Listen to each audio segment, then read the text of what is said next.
喺呢段補充影片入邊，你將會編寫程式令到隻船下沉，以及加入事件令到沉船情節變成故仔嘅一部分。首先，編寫程式令隻船向下移，撳一下 Boat 呢個 Sprite 同 Motion Menu。如果要將角色順暢咁移去其他位置，可以使用 Glide 方塊。呢個方塊有兩個數值 X 同 Y。X 值會控制 Sprite 喺舞台上面嘅左右位置，而 Y 值會控制 Sprite 嘅上下位置。撳一下隻船，然後將佢移到去海底嘅位置。留意下 Glide 方塊入邊嘅數值改變咗，去反映翻船依家嘅位置。拖出 Glide 方塊。當你執行呢個方塊嘅時候 ，Sprite 會滑動到去你揀好嘅位置。撳住，然後拖隻船去其他位置，之後再撳一下方塊。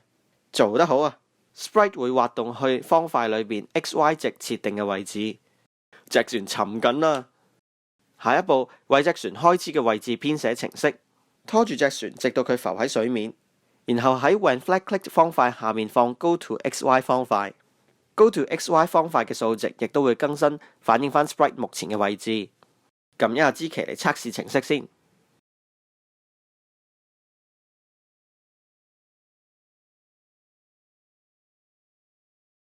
隻船一開始會喺水上面。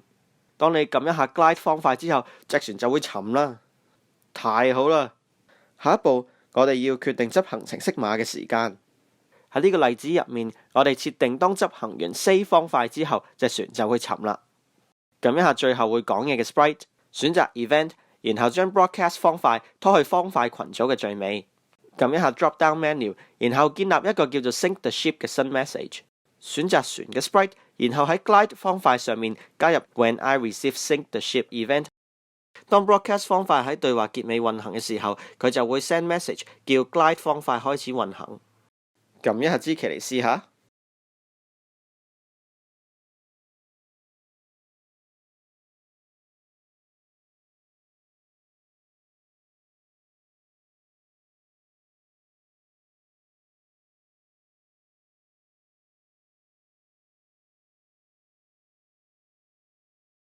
完成對話之後，隻船就開始沉啦。太好啦！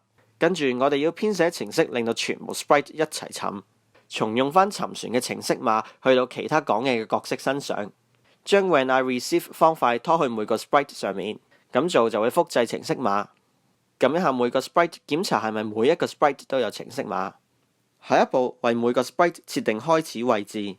如果要令 Sprite 一開始就喺水上面，拖出一個 Go to 方塊去到每個 Sprite 嘅 When Flag Clicked 方塊後面。撳一下支旗，試下執行所有程式碼。